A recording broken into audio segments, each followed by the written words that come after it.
আসসালামু আলাইকুম ভিউয়ার্স, সকলকে স্বাগতম অলস অফ নিউজ অ্যান্ড এডুকেশন চ্যানেলে চলে আসলাম নতুন একটি ভিডিও নিয়ে।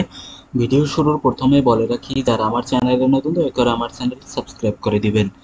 আমার ভিডিওগুলো সম্পূর্ণ কপিরাইট ফ্রি। যদি আপনারা কেউ চান তাহলে আপনাদের নিজস্ব ইউটিউব চ্যানেলে আপলোড করতে পারেন আমার ভিডিওগুলো। তো চলুন ভিডিও শুরু করি। প্রথমে হচ্ছে প্রাথমিক শিক্ষা অধিদপ্তর নিয়োগ বিজ্ঞপ্তি 2025। মোট পদের সংখ্যা হচ্ছে 164 জন। আবেদনের শেষ সময় 10 সেপ্টেম্বর 2025 তারিখ পর্যন্ত আবেদন করা যাবে। এক নজরে নিয়োগ বিজ্ঞপ্তি 2025। প্রতিষ্ঠানের নাম প্রাথমিক শিক্ষা অধিদপ্তর। পদের ক্যাটাগরি আছে 5টি এবং পদের সংখ্যা 164 জন। চাকুরির ধরন সরকারি চাকুরি। অফিসিয়াল ওয়েবসাইট এবং আবেদনের লিঙ্ক আমার ডিসক্রিপশন বক্সে দেওয়া থাকবে। পদের নামগুলো হলো সহকারী লাইব্রেরিয়ান কাম ক্যাটালগার। পদের সংখ্যা আছে 24টি। শিক্ষাগত যোগ্যতা কোনো স্বীকৃত বিশ্ববিদ্যালয় হইতে গ্রন্থাগার বিজ্ঞান বা তথ্য বিজ্ঞান বিষয়ে অনার্স সহ দ্বিতীয় শ্রেণী বা সমমানের সিজিপিএ।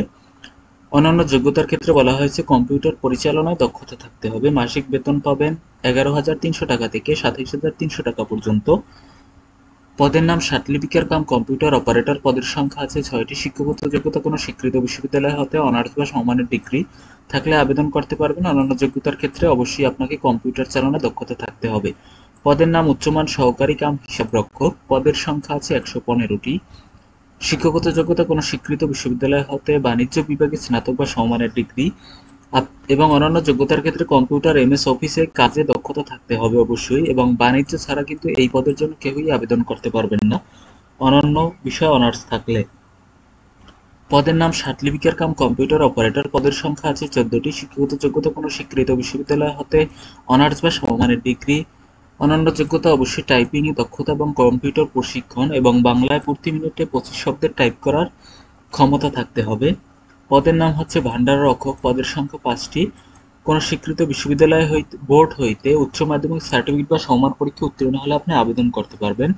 আবেদনের লিঙ্ক আমার ডিসক্রিপশন বক্সে দেওয়া থাকবে, সেখান থেকে আপনারা আবেদন করতে পারেন। আর এটা হচ্ছে তাদের অফিসিয়াল নিয়োগ বিজ্ঞপ্তি, যা ইতিমধ্যে আলোচনা করা হয়েছে। এটা কিন্তু সম্পূর্ণ একটি সরকারি চাকুরির বিজ্ঞপ্তি। অবশ্যই কিন্তু বয়সসীমা 18 থেকে 32 বছরের মধ্যে হতে হবে, তা না হলে কিন্তু আপনি আবেদন করতে পারবেন না। অবশ্যই নিজ নিজ যখন আপনারা আবেদন করবেন অবশ্যই আপনারা পদের নাম দেখে এবং সেই পদের শিক্ষাগত যোগ্যতা এবং অন্যান্য যোগ্যতা দেখে তারপর আবেদন করবেন, যাতে কোনো ধরনের ভুল না হয়। একবার ভুল হইলে কিন্তু পরবর্তীতে এই সমস্যাগুলো সমাধান করা খুব জটিল হয়ে যায়। সুতরাং আপনারা যারা আমার ভিডিওগুলো দেখেন, যদি ভিডিওটি ভালো লাগে তাহলে আমার চ্যানেলটি সাবস্ক্রাইব করে রাখতে পারেন। ধন্যবাদ সকলকে। দেখা হবে পরবর্তী কোনো ভিডিওতে। সঙ্গে থাকুন অলস অফ নিউজ এবং অ্যান্ড এডুকেশন চ্যানেলের।